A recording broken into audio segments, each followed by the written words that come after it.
Pusaka adalah warisan berharga yang diteruskan dari generasi ke generasi. Mencakup beragam benda dan tradisi yang memiliki nilai historis, budaya, dan juga spiritual. Pusaka bisa berupa artefak sejarah seperti barang antik, senjata kuno, atau benda-benda bersejarah lainnya yang memiliki nilai sentimental bagi suatu keluarga atau komunitas.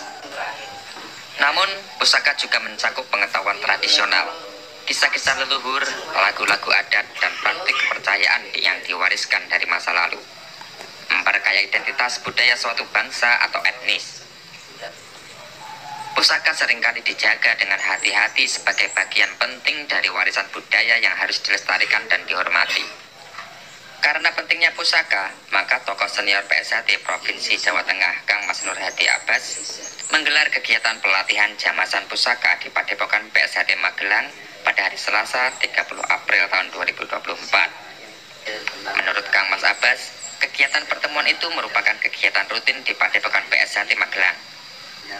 Pesertanya dari kadang warga PSHT senior dan junior untuk menambah wawasan dan khasanah keilmuan PSHT. Dia mengerti tentang filosofi. Jadi kegiatan-kegiatan di Magelang ini itu untuk tingkat 2 yang baru maupun yang senior, dan juga calon-calon tingkat 2 pengganti kita. Itu rutin latihan di sini 2 minggu sekali. 2 minggu sekali itu dalam arti kata tingkat 2 senior dan kadang calon tingkat 2 serta tingkat 1 senior sekali yang usianya sudah di atas 50. Saya memberikan pelajaran tentang wawasan setia hati.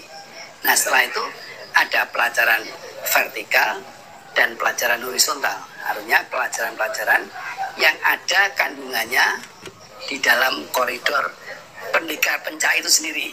Ya, antara lain salah satunya adalah jamasan pusaka ini. Jamasan pusaka sering kita mendengar di keraton maupun di hotel-hotel berbintang. Sehingga saya tertarik, mengapa kadang-kadang setia hati yang sudah dikatakan senior dan banyak pengikutnya tidak mengerti tentang jamasan pusaka. Maka saya mendatangkan Gus Amrul ini untuk membantu kami memberikan wawasan tentang jamasan pusaka. Terkait jamasan pusaka, menarik untuk dipelajari karena pusaka itu dianggap penting dalam tradisi masyarakat Jawa. Maka penting juga bagi para kadang warga yang merupakan bagian dari masyarakat berbudaya untuk mengetahui tentang itu. Selanjutnya, rencana lain ke depan, Kang Mas Abbas akan melaksanakan pelatihan terapi untuk siswa maupun atlet yang cedera saat latihan. Nanti habis jamasan pusaka, saya akan mengundang juga adalah terapis tentang penanganan cedera pada atlet. Itu saya akan mengambil yang sudah ditatar atau belajar tentang keilmuan itu di Jerman Barat. Kebetulan beliau adalah juga pengurus KONI dan dia sangat senang untuk menambah wawasan di PSHT ini. Itu seperti itu. Jadi kami harapannya itu kalau ada kadang-kadang sepuh didatangi oleh kadang-kadang muda, apalagi tentang pusaka kan kebanyakan dianggap klenik, dianggap sirik, musyrik dan sebagainya. Nah, sekaligus saya untuk membuktikan ini saya justru mendatangkan orang yang mengerti tentang keagamaan seperti Gus Amrul itu untuk menjelaskan secara lengkap. Sekarang ini saya juga Mas Kisno saya ajak ke sini untuk ya Tangerang, dia saya suruh melengkapi tentang pelisiran juga, pelangka juga. Pelangka walaupun saya sudah ditatar di Taman Mini waktu itu, tapi kan yang muda-muda ini perlu memberikan karena memang dia masih ingat. Sementara Mas Karim Amrullah selaku narasumber dari Boyolali mengatakan, karena kekurangan informasi masyarakat soal pusaka ini menyebabkan berpikiran yang negatif terhadap pusaka, maka penting bagi warga PSHT mengetahui tentang pusaka dan cara merawatnya.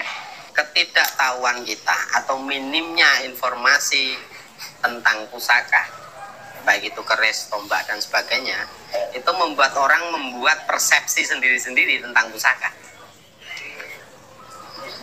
Mungkin ada yang menganggap itu syirik karena bertentangan dengan keyakinan agama tertentu, atau itu dianggap kuno karena sudah tidak mewakili zamannya.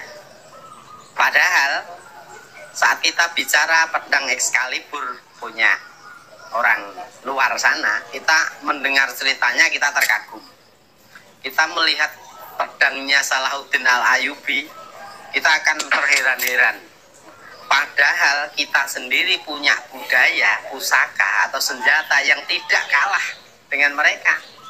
Tapi karena minimnya pengetahuan itu dan tidak menurunnya cerita-cerita tentang kehebatan sejarah nenek moyang kita, itu yang membuat kita menjadi asing dengan budaya sendiri, dengan sejarah sendiri.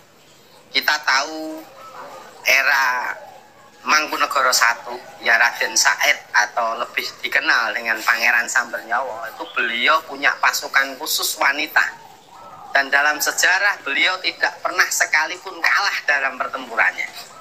Apakah hal-hal cerita-cerita yang hebat seperti itu tidak menarik untuk kita ceritakan ke anak cucu? Apakah itu tidak hebat? Apakah itu tidak lebih hebat dari cerita tentang Salahuddin Al-Ayyubi atau tentang pedang Excaliburnya orang-orang Eropa, yang ceritanya itu menjadi menarik karena dipublikasikan? Dan apakah kita merasa bersalah sebagai generasi penerus kita tidak menceritakan atau tidak mencari tahu tentang kehebatan nenek moyang kita dulu, yang mana kita dulu punya Laksamana Nara dari Majapahit dengan kehebatan di lautannya. Bagaimana dulu kapal perangnya Singosari itu mampu menenggelamkan pasukan Mongol bahkan sebelum menginjak daratan Singosari. Padahal waktu itu kekaisaran Mongol itu dianggap pasukan yang paling kuat di dunia, dan itu cuma dijadikan mainan oleh prajurit Singosari. Bahkan sebelum mereka menyentuh daratan, mereka sudah hancur di lautan. Apakah cerita-cerita itu akhirnya akan dilupakan dan tidak pantas diceritakan ke anak cucu kita, sehingga mereka tidak punya kebanggaan kepada nenek moyang sendiri? Bahkan mereka lebih mengidolakan bangsa lain, pahlawan negara lain, karena kita sebagai generasi penerus tidak menceritakan hal-hal itu, tidak melestarikan itu. Monggo kita niatakan nguri-uri, berbangga dengan budaya sendiri, berbangga dengan sejarah sendiri, sehingga kita tidak menjadi orang yang asing di negeri sendiri. Kita menceritakan kehebatan negara lain, tapi kita tidak tahu budaya sendiri dan tidak tahu kehebatan sejarah sendiri. Dan itu bangsa sehebat apapun, kalau dia sudah kehilangan budayanya, sudah kehilangan seninya, dia akan kehilangan jati dirinya. Dan saat bangsa itu sudah kehilangan jati dirinya, kehancuran itu pasti di depan mata. Menjamasi atau mencuci pusaka itu bukan materi di PSAT, tapi melestarikan budaya itu tanggung jawab semua anak bangsa, termasuk insan setia hati. Monggo kita niatkan sebagai pelopor kita untuk melestarikan budaya negeri sendiri. Jamasan itu sebenarnya arti sebenarnya yang membersihkan. Kalau kita bicara masalah eksoteri atau pemahaman secara luas, ya artinya membersihkan pusaka dari kotoran, baik itu karat, minyak atau apapun yang bisa mempercepat proses aus atau rusaknya sebuah pusaka. Tapi kalau kita tarik ke arah esoteri atau pemahaman pendalaman, menjamasi atau mewarangi itu adalah mengembalikan fungsi keris sebagaimana mestinya. Minimnya pengertian tentang jamasan atau membersihkan pusaka atau merawat pusaka itu kadang-kadang membuat orang awam yang tidak tahu ilmunya itu punya persepsi sendiri. Kadang mereka membersihkan dengan cara yang salah, sehingga bukannya mengawetkan bilah, itu justru malah menghancurkan bilah. Sedangkan Mas Tulus Wahyudi, salah satu peserta dari Karanganyar, mengungkapkan rasa syukurnya bisa menjadi bagian dari kegiatan yang digagas sama Mas Abbas itu. Baginya sangat bermanfaat Selain menjalin silaturahmi, juga menjadi ajang penambah wawasan keilmuan setia hati. Saya berlatih di sini sejak awal latihan tingkat 2 itu, jadi sudah 6 tahun mungkin ya, sampai sekarang ini ya. Itu tiap bulan bisa sekali, bisa 2 kali. Kalau awal-awal dulu bahkan seminggu sekali. Jadi dulu karena saya tertarik dengan ilmu esa. Jadi ketika jadi siswa kan hanya materi-materi umum ya. Jadi materi dasar yang kita dapat, kemudian untuk pendalaman sendiri dulu di cabang kami belum ada tingkat 2. Jadi untuk keilmuan itu sangat minim sekali. Jadi keilmuan yang ada di cabang dulu karena jauh dari tingkat 2, maka tidak semua keilmuan itu bisa dibuka. Nah, qadarullah ketika kami berlatih tingkat 2 itu kepanggil ya, ketemu sama Mas Abbas, dan saya lihat wah ini cocok ini diambil gini. Jadi banyak ilmunya, kemudian dari segi pencak maupun ajarannya juga lebih lebih banyak bisa digali. Kemudian di sini pun latihannya itu berjenjang, jadi berurutan. Setelah dapat materi A kemudian diberi lagi. Jadi semakin banyak kita belajar, jadi semakin banyak kita tidak tahu. Oh ternyata saya belum tahu ini. Jadi di sini terbuka wawasan itu, terbuka keilmuan esa sendiri ya, sampai kita ketemu di silaturahmi Trasti Hati itu semakin banyak lagi yang bisa dibahas gitu. Bisa dipelajari ya. Untuk jamasan pusaka ini pemahaman kami ya, tentang pusaka itu sendiri terbawa oleh doktrin-doktrin di masyarakat yang mengatakan bahwa kalau megang keris itu musyrik, kalau megang keris itu perbuatan syirik kan gitu. Kemudian setelah kami belajar di sini ada materi tentang pusaka, kami sangat senang sekali karena ini menjadi pengetahuan kami jadi tambah terbuka lagi, wawasannya bertambah lagi tentang keris. Ternyata tidak seperti apa yang dikatakan masyarakat bahwa keris ini selalu mistis, selalu mengandung jin lah, mengandung ilmu-ilmu gaib lah gitu. Oh ini budaya kita. Kemudian bagaimana proses pembuatannya sudah disampaikan oleh Gus Ampelo itu dengan kerumitan yang sangat luar biasa.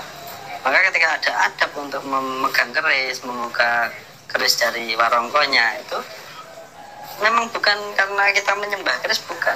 Ya, jadi kita jadi tahu bahwa oh ini penghormatan. Dulu yang buat ini susah bener. Dengan tirakat, dengan doa, dengan harapan-harapan yang baik dari masing-masing empu yang membuat waktu itu.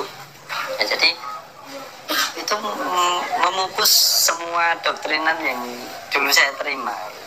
Jadi yang katanya keris ini musik lah, ini jangan bawa keris karena nanti sampai neraka dan sebagainya.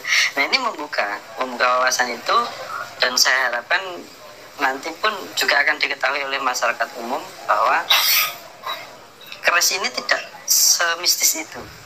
Jadi keris yang pusaka Indonesia ini, yang pusaka yang benar-benar asli dari Jawa khususnya, ini adalah warisan budaya yang sangat luar biasa. Jadi jangan sampai kita antipati dengan budaya kita karena doktrinan-doktrinan yang mereka sendiri sebenarnya belum belajar.